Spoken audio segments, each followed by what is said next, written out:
இப்போ அகரம் ஃபவுண்டேஷனோட அந்த விதை திட்டம் 15 ஆண்டுகள் கொண்டாட்டம் அப்படிங்கிறது நிகழ்ச்சி பிளான் பண்ணப்பட்டது எதுக்காக? அந்த நிகழ்ச்சி எப்படி டெலிவர் ஆயிருக்கு? இந்த நிகழ்ச்சி பிளான் பண்ணப்பட்டது எதுக்காக அப்படிங்கிறதை விட, அதாவது இப்படி ஒரு நிகழ்ச்சி நடத்தியே ஆகணுங்கிற கட்டாயத்துக்குள்ளே சூர்யாவை கொண்டு வந்து விட்டுட்டான். சூர்யாவை சினிமா இண்டஸ்ட்ரியிலேருந்து ஒழிச்சிடணும் அப்படிங்கிற எண்ணங்களோட சூர்யா டார்கெட் பண்ணி பண்ணுறாங்க. இது சமீபத்தில் பார்த்திங்கன்னா சூர்யாவோட படத்துக்கு தொடர்ந்து நடந்துக்கிட்டே இருக்குது. இது எதனால் அப்படின்னா,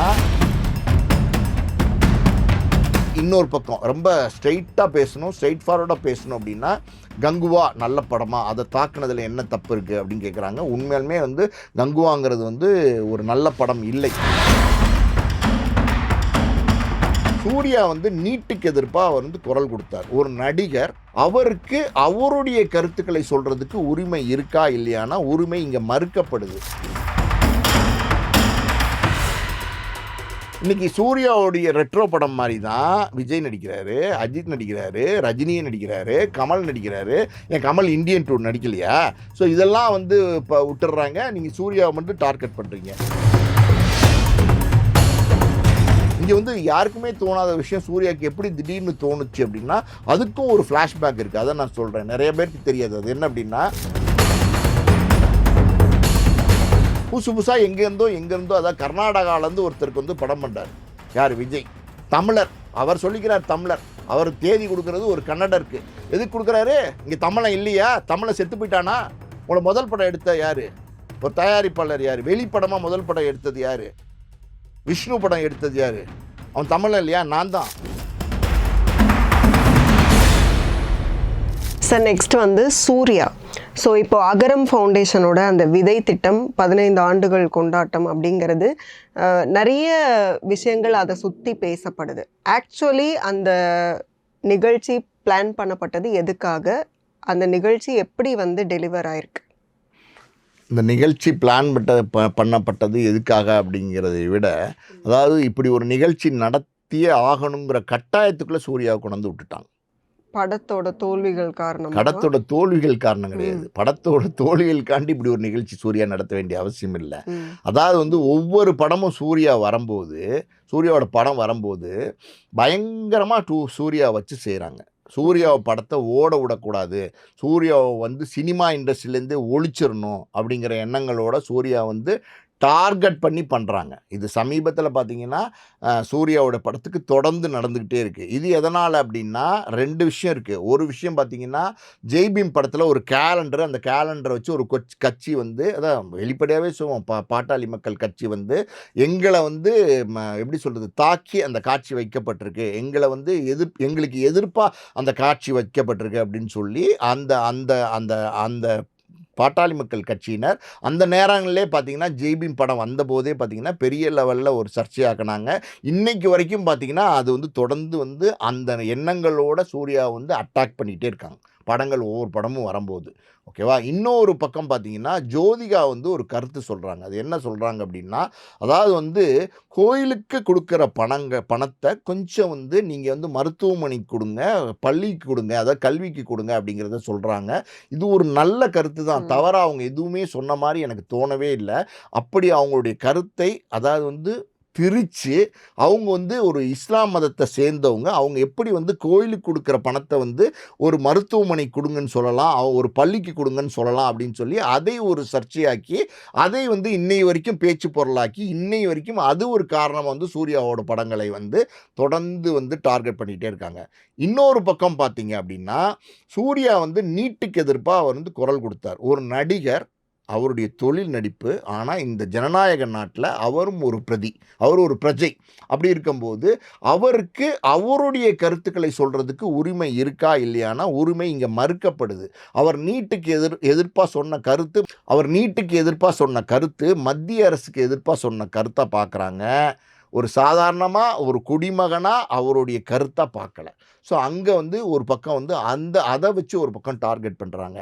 ஸோ இதெல்லாம் வந்து மொத்தத்தில் பார்த்தீங்கன்னா சூர்யாவுடைய படங்கள் ஒவ்வொரு படங்கள் வரும்போதும் இது வந்து தொடர்ந்து டார்கெட் பண்ணுறாங்க.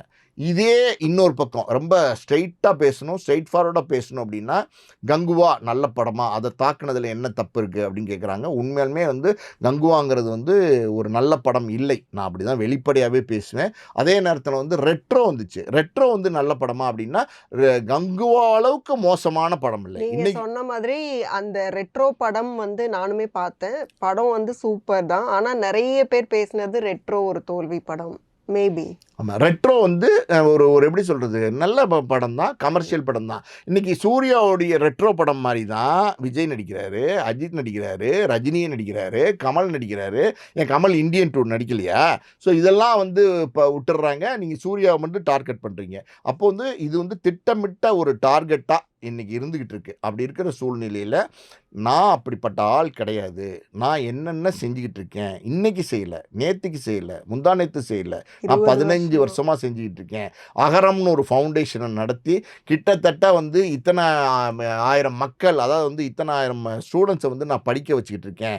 நான் வந்து ஒரு 51 டாக்டரை உருவாக்கியிருக்கேன், எத்தனையோ ஆயிரம் நூற்றுக்கணக்கான இன்ஜினியர்ஸை உருவாக்கியிருக்கேன், லாயர்ஸை உருவாக்கியிருக்கேன், எத்தனையோ படித்த மக்களை வந்து இந்த சொசைட்டிக்கு நான் உருவாக்கியிருக்கேன். நான் என்ன பண்ணுறேன்னு பாருங்கள், நான் என்ன தப்பு பண்ணுறேன், என்னையே நீங்கள் டார்கெட் பண்ணுறீங்க, என்னையே நீங்கள் கரை வச்சு பண்ணுறீங்க, நான் நல்லவனா கெட்டவனா அப்படிங்கிறது வந்து மக்கள் முடிவு பண்ணட்டும் அப்படிங்கிறதுக்காண்டி தான் இந்த விழா. அந்த ஃபங்க்ஷன்ல கூட அருள்மொழி ஒரு விஷயம் சொல்லியிருப்பாங்க. நல்லது செய்யறதுங்கிறத அவ்வளோ பேர் வந்து எதிர்க்க தான் போறாங்க, பொறாமை வரும். ஸோ சூர்யா அண்ட் சூர்யாவோட ஃபேமிலி இனிமே தான் இன்னும் கொஞ்சம் ஜாக்கிரதையா இருக்கணும்னு சொன்னாங்க. ஸோ அந்த ஒரு மனப்போக்கு வந்து சூர்யா ஃபேமிலி மேல சமூகத்துக்கு இருக்கா? அதான் சொல்கிறேன்ல, சூர்யா ஃபேமிலி, சூர்யா, ஜோதிகா, இன்னும் சொல்லப்போனால் கார்த்தி, எல்லாரையும் வந்து டார்கெட் பண்ணுறதே இப்போ ஒரு வேலையாக வச்சுருக்காங்க. அதனால தான் பார்த்தீங்கன்னா இந்த விழாவே நடத்தியிருக்காங்க. இந்த விழா நடத்தினதுலேருந்து இந்த 2 நாளாக பார்த்தீங்கன்னா இது ஒரு பேச்சு பொருளாக மாறி இருக்கு.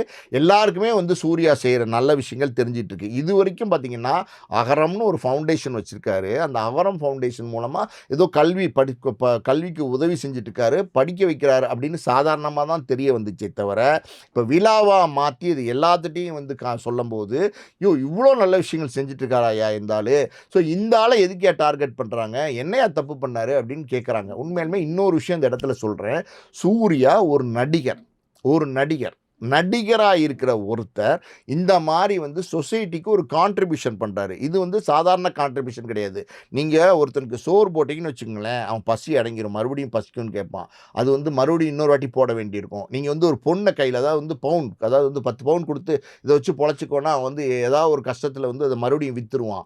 நீங்கள் வந்து ஒரு வீடு வாங்கி கொடுத்தீங்கனாலும் நாளைக்கு இந்த ஜென்ரேஷனாலும் அடுத்த ஜென்ரேஷனில் விற்றுருவான். எது வந்து எதாக இருந்தாலும் உங்ககிட்ட என்னாகும், தொலைஞ்சு போயிடும். நீங்கள் ஒருத்தனுக்கு கல்வியை கொடுத்தீங்கன்னா, நீங்கள் ஒருத்தனை டாக்டர் ஆக்குனீங்கன்னா, இன்ஜினியர் ஆக்குனீங்கன்னா, எம்காமா, பிகாமு, பிஏ, பிஎல்னு படிக்க வச்சிங்கன்னா, அதை வந்து உங்ககிட்ட இருந்து எந்த சூழ்நிலையுமே எந்த காலகட்டத்திலையுமே யாருமே பிடுங்கிட்டு போக முடியாது. உங்ககிட்ட இருக்கிற ஒரு உடல் உறுப்பை கூட நீங்கள் வந்து எடுத்துடலாம். ஒரு கிட்னி வந்து ஒருத்தருக்கு ஃபெயிலியர் அப்படின்னா ஒரு உடல் உறுப்பை எடுத்து நீங்கள் இன்னொருத்தருக்கு கொடுத்துடலாம். ஆனால் உங்ககிட்ட இருக்கிற கல்வியை நீங்கள் எங்கேருந்து யார்கிட்ட கொடுப்பீங்க, எப்படி பிடுங்குவாங்க? உங்களுடைய கல்வியை நீங்கள் எப்படி கொடுப்பீங்கன்னா அடுத்த ஆளுக்கு கொடுப்பீங்க. இவர் சூர்யா ஒருத்தர் படிக்க வைக்கிறார் அப்படின்னா இன்னொருத்தரை வந்து அவர் படிக்க வைப்பார். ஸோ அந்த நீங்கள் நல்லா ஒரு சைக்காலஜி ஒரு விஷயம்னா அதை நீங்கள் புரிஞ்சுக்கணும். அது என்ன அப்படின்னா, இந்த மாதிரி ஏழை மாணவர்கள் முக்கியமாக, அது ரொம்ப முக்கியம். அதாவது வந்து பிற்பட்ட ஒரு எப்படி சொல்கிறது, ஒரு இடத்துலேருந்து வரவங்கன்னு வச்சுக்கோங்களேன், அவங்களுக்கு இப்படி ஒரு கல்வி அப்படி கிடைக்கிது அப்படின்னா, அவங்களால கிடைக்காத கல்வி சூர்யா மூலம் கிடைக்கிதுன்னா அவங்களுக்கு ஆட்டோமேட்டிக்காகவே என்ன தோணும், நம்ம வந்து 4 பேரை படிக்க வைக்கணும்னு தோணும். ஸோ இந்த சூர்யா படிக்க வைக்கிறது எப்படின்னா 7000 மாணவர்கள் இல்லை, அந்த 7000 மாணவர்கள் நாளைக்கு 70,000 மாணவர்களை படிக்க வைப்பாங்க. ஆளுக்கு 4 பேர்னு வச்சுக்கோங்க. அப்புறம் 70,000 7 லட்சம் ஆகும், 70 லட்சம் ஆகும். எவ்வளோ பெரிய அதாவது சர்வீஸை வந்து சூர்யா வந்து இந்த சொசைட்டிக்கு செஞ்சிட்ருக்காரு. அதாவது வந்து தானத்திலே சிறந்த தானம் எது? கல்வி தானம். அப்படிப்பட்ட ஒரு தானத்தை வந்து சூர்யா செஞ்சுட்டு இருக்காரு. குரானில் கூட ஒரு வசனம் இருக்குது. அதாவது வந்து உங்களுடைய குரு எங்கன்னு நீங்கள் வந்து தேடி போய் வந்து நீங்கள் கற்றுக்கொள்ளுங்கள் அப்படின்னு சொல்லியிருக்காங்க. அப்படின்னா அது அத்தனை மாணவர்கள் தேடி வர்றாங்க சூர்யாவை. அந்த தேடி வர மாணவர்களுக்கு குருவாக இருந்து வழிகாட்டுறாரு. அகரம் மூலமாக வந்து வெளிச்சம் கட்டுறாரு. வந்து கலங்கரை விளக்கம், அதாவது வந்து லைட் ஹவுஸ் எதுக்கு வச்சுருக்காங்க? அங்கே படகுல இருக்கிறவங்களுக்கு திசை தெரியாமல் எங்கேயாவது போயிடக்கூடாதுங்கிறதுக்காண்டி சுற்றி லைட் ஹவுஸ் வச்சுருக்காங்க. அந்த வெளிச்சத்தை பார்த்து ஓ இங்கே தான் இதுதான் ரூட்டுன்னு போட்டு வரதுக்கு தான் அந்த அந்த வழித்தரம் இருக்குது பார்த்தீங்களா, அதை வந்து சூர்யா அமைச்சு கொடுத்துட்ருக்காரு. ஸோ எவ்வளோ பெரிய நல்ல விஷயத்தை செஞ்சுட்டு இருக்காரு. அதுவும் இல்லாமல் ஒரு நடிகராக இருக்கிற சூர்யா, அதை தான் நான் சொல்ல வந்தேன். இப்படி ஒரு விஷயத்த செய்கிறாரே, எவ்வளோ ஒரு கிரேட்டான, எவ்வளோ ஒரு சூப்பரான விஷயம். இதை இன்னைக்கு இருக்கிற யாராவது பிரபலமான நடிகர்கள் செய்கிறாங்களா? யாராவது, அதாவது கோடிகளில் சம்பளம் வாங்குகிற நடிகர்கள், வெளிப்படையாக பேசணும்னா ரஜினி செய்கிறாரா? விஜய் செய்கிறாரா? அஜித் செய்கிறாரா? கமல் செய்கிறாரா? இன்னும் பல கோடிகள் வாங்குகிற நடிகர்கள் யாராவது இந்த விஷயங்களை செய்கிறாங்களா?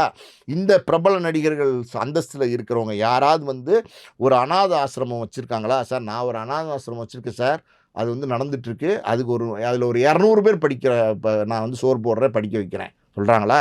நான் வந்து ஒரு முதியோர் இல்லம் வச்சுருக்கேன் சார் அப்படின்னு சொல்லி யாராவது சொல்கிறாங்க. அதில் ஒரு 400-500 பேர் வயசானவங்க ஆதரவற்றவர்கள் இருக்காங்க, அதுக்காண்டி நான் இலவசமாக திறந்து உங்களுக்கு சோறு போடுறேன்னு சொல்கிறாங்களா?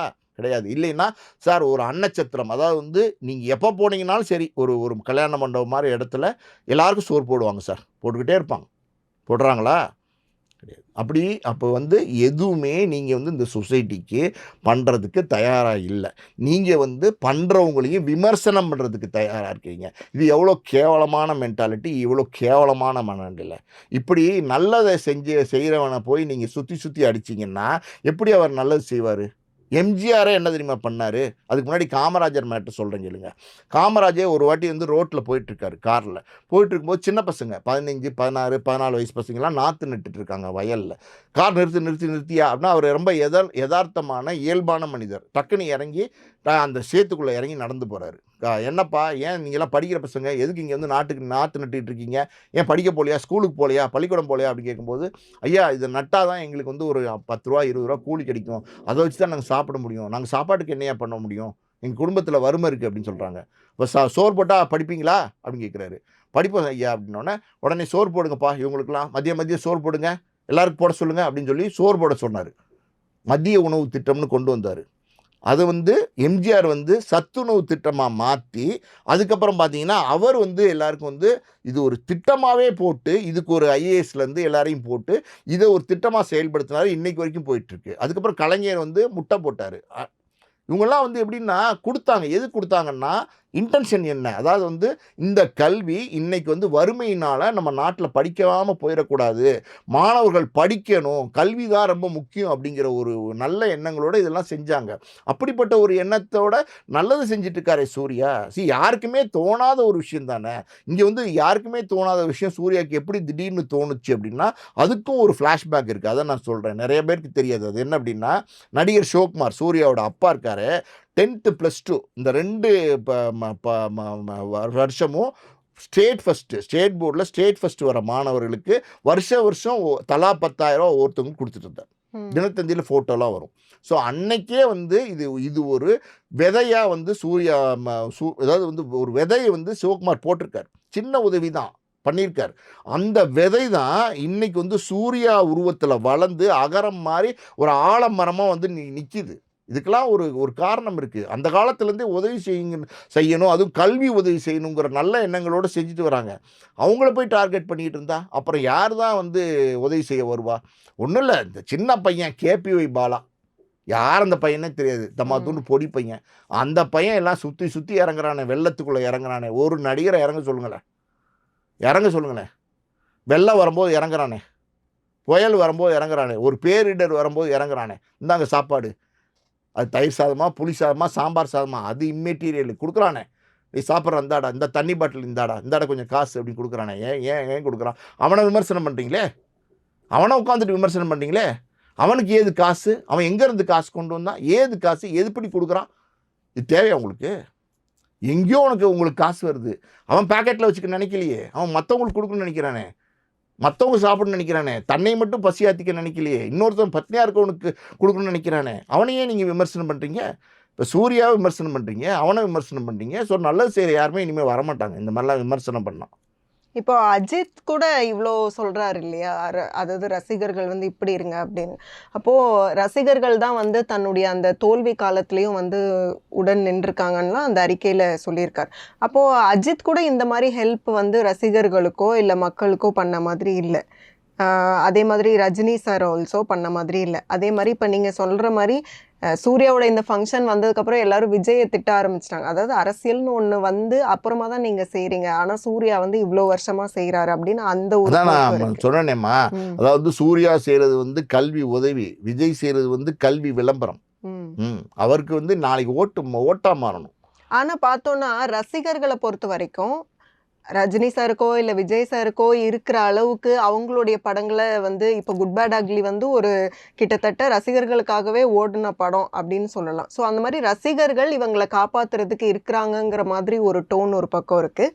ஆனால் சூர்யாவுக்கு பார்த்தீங்கன்னா அந்த அளவுக்கு ரசிகர்கள் வந்து அவருக்கு சப்போர்ட் பண்ணலையோ, அந்த அளவுக்கு அவருக்கு ஃபேன் பேஸ் வந்து அவ்வளோ ஆழமாக இல்லையா அப்படின்ற ஒரு டோன் வருது. நான் பதில் சொல்லட்டுமா? அதாவது வந்து சூர்யாவுக்கு தான் எல்லாரும் சப்போர்ட் பண்ணுறாங்க. காரணம் எப்படி தெரியுமா? ரஜினி வந்து சூப்பர் ஸ்டார்னு சொல்கிறாங்க, கமலை வந்து உலக நாயகன் சொல்கிறாங்க, விஜய் வந்து இளைய தளபதி, அப்புறம் தளபதி. ஓகேவா? அப்புறம் வந்து அஜித்தை அவர் வேணான்னு சொல்லிட்டாரு. நான் அஜித்தை நம்ம இந்த இடத்துல சொல்லக்கூடாது, இருந்தாலும் அஜித்தை வந்து தலை அப்படின்னு கொண்டாடுறாங்க. அப்புறம் பார்த்தீங்கன்னா ஒருத்தரை மக்கள் செல்வன் கொண்டாடுறாங்க. ஒருத்தர் வந்து எப்படி சொல்கிறது, புரட்சி தளபதி ஒருத்தர் நடுவில் வருவார். புரியுது அவங்களுக்கு? புரட்சி பல விஷயங்கள் பண்ணுவார், ஒரு புரட்சியும் பண்ண மாட்டார். அவர் வீட்டுக்குள்ளே போய் உட்காந்துப்பார் ஒருத்தர் புரட்சி தளபதி. அப்புறம் ஒருத்தர் சின்ன தளபதி. இப்படி எல்லாருக்கும் வந்து ஒரு பட்டம் இருக்குது. சூர்யாவுக்கு என்ன பட்டம் இருக்குது? எந்த பட்டமே இல்லை. என்ன பட்டம் இருக்குது தெரியுமா? ஒவ்வொருத்தவங்களும் அண்ணா அண்ணான்னு கூப்பிட்றாங்க. அந்த அரங்கத்தை பார்த்தீங்கல்ல, அண்ணா எங்கன்னா சூர்யா அண்ணா வாங்கண்ணா, அண்ணா என்னுடைய வாழ்க்கையில் ஒளி ஏற்றி வச்ச சூர்யா அண்ணா, நீங்கள் வந்து என்னுடைய குழந்தைக்கு முதல்ல போடுங்கண்ணா, அரிசியில் போட்டு சொல்லி கொடுங்கண்ணா, உங்கள் கையால் என்னுடைய குழந்தையோட பிஞ்சு வரல பிடிச்சி போடுங்கண்ணா அப்படின்னு கூப்பிட்றாங்களா இல்லையா? அண்ணா யாருங்க கூப்பிடுவா? உங்கள் வீட்டில் ஒருத்தனா, நம்மளுடைய சகோதரனா, அந்த பார்க்குற எண்ணம் வந்தால், அந்த பார்க்குற பிரியம் வந்தால் தான் பெண்களும் ஆண்களும், அதாவது சின்ன பசங்க எல்லாம் பார்த்திங்கன்னா சூர்யாவை அண்ணா அண்ணான்னு கூப்பிடுவாங்க. அந்த எண்ணங்கள் ஒரு குடும்பத்தில் ஒரு கனெக்ட் வந்து சூர்யாவுக்கு இருக்குது. சூர்யாவுக்கு ஆள் இல்லைன்னு நினைக்காதீங்க, சூர்யாவுக்கு ரசிகர்கள் இல்லைன்னு நினைக்காதீங்க. சூர்யாவுக்கு எல்லாருமே இருக்குது. பட்டம் இருக்கிறவங்க தான் பெரிய ஆளுங்கன்னு நினைக்காதீங்க. பட்டமே இல்லாட்டாலும் பெரிய ஆள் சூர்யா அண்ணா. ஓகே, எல்லாரும் கொண்டாடுறாங்க. கமல் வந்து அந்த நிகழ்ச்சிக்கு வந்து பேசினது, இப்போ நீங்கள் சொன்ன மாதிரி கமல்ஹாசன் ஆல்சோ இந்த மாதிரி தனியாக எடுத்து பண்ணுறதில்ல. ஆனால் கவர்மெண்ட் வந்து இவர் சொல்கிறத கேட்கணும் அப்படிங்கிற மாதிரி அட்வைஸ்லாம் சொன்னார். ஆனால் ஒய் வந்து கமல் இந்த மாதிரி தனியாக ஏன் பண்ணல அப்படிங்கிற ஒரு கொஸ்டின் வருது. கமல் வெளிப்படையாக சொல்கிறேம்மா, கமல் கூட எந்த உதவியுமே இது வரைக்கும் செஞ்சதில்லை. சொசைட்டிக்கு கமல் என்ன செஞ்சார்? Contribution to the society Kamal என்ன செஞ்சார் சொல்லுங்கள்? கமல் வந்து நான் வந்து மக்கள் நீதி கட்சின்னு ஒரு கட்சியை ஆரம்பிப்பேன், எனக்கு டிஎம்கே தான் பயங்கரமான எதிரி அப்படி இப்படின்னு பேசினார். ஏடிஎம்கே ஒரு எதிரி, இந்த திராவிட கட்சிகள்லாம் வேண்டாம், நான் வேறு ஒரு மாதிரியான ஒரு மாற்றத்தை கொண்டு வர போகிறேன், ஒரு முன்னேற்றத்தை கொண்டு வர போகிறேன் அப்படின்னு சொன்னார். டார்ச் லைட்லாம் அடித்து காமிச்சார், டிவியெல்லாம் அந்த டார்ச் லைட் வச்சு அடித்து உடைச்சார், என்னென்னமோ பண்ணார். இப்போ எங்கே போய் இணைஞ்சிருக்காரு? மக்களவை, அதாவது வந்து எம்பி பதவி கொடுத்தோன்னே எங்கே போய் இணைஞ்சிருக்காரு? ஸோ அவர் வந்து செய்யணும்னு நினைக்கிறாரு, அரசியலுக்கு வரணும், நல்லது செய்யணும்னு நினைக்கிறாரு. அதெல்லாம் ஓகே, நம்ம வரவேற்கலாம், இல்லைன்னு நம்ம சொல்ல முடியாது. உங்களுடைய இண்டிவிஜுவல் கான்ட்ரிபியூஷன் என்னன்னு தான் நான் கேட்குறேன். ஒவ்வொரு நடிகர்களும் இத்தனை கோடிகளில் சம்பளம் வாங்குறீங்க, சும்மா விளையாட்டு கிடையாதுமா. நீங்கள் வந்து நான் இன்னொன்று சொல்கிறேன் கேளுங்க, உங்களுக்கு எதுக்கு இவ்வளோ சம்பளம்? உங்களுக்கு எதுக்கு 300 கோடி? உங்களுக்கு எதுக்கு 200 கோடி? நீங்கள் என்ன பண்ணுறீங்க 200 கோடி வாங்குறதுக்கு? ஒரு 8 மாதத்துலேருந்து ஒரு வருஷம் இடைவெளிக்குள்ள ஒரு படத்தில் நடிக்கிறதுக்கு எதுக்கு தான் உங்களுக்கு 200 300 கோடி? இன்றைக்கி தயாரிப்பாளர்களே இல்லை. இன்றைக்கி தயாரிப்பாளர் எல்லாமே செத்து போயிட்டான். ஒரு தயாரிப்பாளர் இல்லை, ஒருத்தன் இல்லை. ஒரு 2 பேர் இருந்தாங்க, அவங்களே துணியக்கான அடித்து விரட்டிட்டீங்க. புதுசாக எங்கேருந்தோ அதாவது கர்நாடகாவிலேருந்து ஒருத்தருக்கு வந்து படம் பண்ணுறார். யார்? விஜய். தமிழர், அவர் சொல்லிக்கிறார் தமிழர். அவர் தேதி கொடுக்குறது ஒரு கன்னடருக்கு. எதுக்கு கொடுக்குறாரு? இங்கே தமிழன் இல்லையா? தமிழன் செத்து போயிட்டானா? ஒரு தமிழன் கூட இல்லையா? அப்போ நீங்கள் ஒரு தமிழன் கூட உங்களை வந்து தட்டி தூக்கி உங்களுக்கு படம் கொடுக்கலையா? இது வரைக்கும் உங்களை வந்து 60 எத்தனை படம்னு எனக்கு மறந்து போச்சு. இத்தனை படம் எடுத்தவன்லாம் உங்களுக்கு வந்து எல்லாமே தெலுங்குலேருந்து வந்தான், கேரளாலேருந்து வந்தான், மலையாளத்துலேருந்து வந்தான், எங்கெங்கேயோ வந்து வந்தான். தமிழன் எடுக்கல உங்களை படம் எடுத்து. உங்களை முதல் படம் எடுத்த யார்? ஒரு தயாரிப்பாளர் யார்? வெளிப்படமாக முதல் படம் எடுத்தது யார்? விஷ்ணு படம் எடுத்தது யார்? அவன் தமிழன் இல்லையா? நான் தான். விஷ்ணு படம் எடுத்தது யார்? தமிழன் இல்லையா?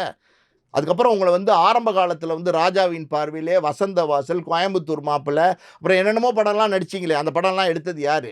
அவங்களாம் தமிழன் இல்லையா? ஏன் அவங்களாம் அவங்கள வச்சு படம் எடுக்கலையா? அவங்களாம் உங்களுக்கு தயாரிப்பாளர் கண்ணில் உங்களுக்கு தெரியலையா? நீங்கள் வந்து எங்கேயோ கர்நாடகாரனுக்கு கொடுக்குறீங்க. நீங்கள் வந்து தமிழ்நாட்டு மக்களுக்கு செய்ய போகிறேங்கிறீங்க.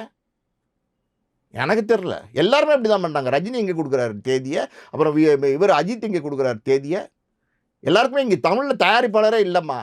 கேவலம். எல்லாரும் கொண்டு போய் மலையாளம், தெலுங்கு, கன்னடம் யார் காசு கொடுக்குறாங்களோ அவங்களுக்கு தேதி கொடுக்குறீங்க. 300 கோடி ரூபா சம்பளம் கொடுக்குறாங்க. 300 கோடி ரூபா சம்பளம் வாங்குறதுக்கு நீங்கள் அந்த படத்தில் என்ன தான் நீங்கள் கான்ட்ரிபியூட் பண்ணுறீங்க?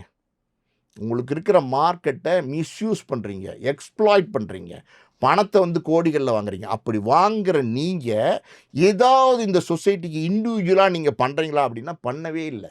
இது வரைக்கும் விஜய் எந்த நோட்டு புத்தகமாக யாருக்காவது கொடுத்துருக்காரா? ஒரு பென்சில் பேனா கொடுத்துருக்காரா? இப்போ 2 வருஷமாக விழாவா நடத்தி கொடுத்துக்கிட்டு இருக்காரு. தானே உண்மை. அப்படி இருக்கும்போது நம்ம என்ன சொல்ல முடியும்? யாரை சொல்ல முடியும்? யாருமே அப்படி கொடுக்கலைங்கிறது தான் உண்மை.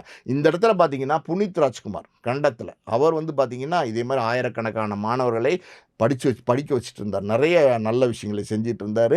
அவர் எப்படி சொல்கிறது, துரதிர்ஷ்டமான சூழ்நிலை. அவர் இறந்து போயிட்டார். இன்றைக்கி அவர் குடும்பத்தார் அந்த மாணவர்கள்லாம் அனாதையாயிடக்கூடாது, அந்த சேவையை நம்ம தொடர்ந்து செய்யணும்னு அவர் செஞ்சுட்டு இருக்கார். ஒருத்தர் 2 பேருக்கு நல்ல எண்ணங்களோட சேவைகள் செய்கிற எண்ணங்களோட செய்ய வர்றாங்க. அதை நம்ம இல்லைன்னு சொல்ல முடியாது. ஆனால் மாசாக இருக்கிற கொண்டாடப்படுற கதாநாயகர்கள் அப்படி வராங்களா அப்படின்னா வரல. கேபி பாலா தான் வராரு, சூர்யா தான் வராரு. Thank you so much. இவ்வளோ நேரம் டைம் ஸ்பெண்ட் பண்ணி நிறைய விஷயங்கள் பேசியிருக்கீங்க. தேங்க்யூ. நன்றிம்மா.